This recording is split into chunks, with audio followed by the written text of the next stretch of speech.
হাজিদের লাগেজ কাটা হয়েছে সৌদি এয়ারপোর্টে। বাংলাদেশে এয়ারপোর্টে হাজিদের লাগেজ কাটা হয় নাই।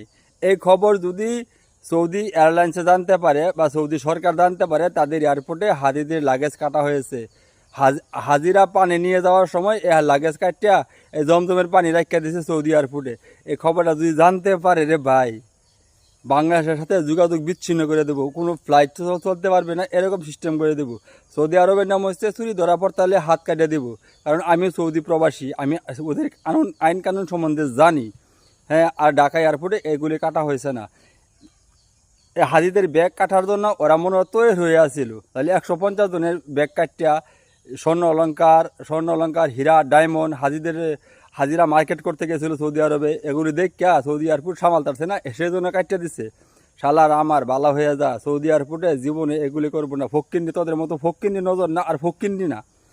হ্যাঁ, তোরা ফক্কিন্নি বইলে হাজিদের এই ব্যাগ কাটটা কী রাখছত, পানি টানি ফাইছত আর কি ফাইছত? হাজিরাকে মার্কেট করতে গেছিল।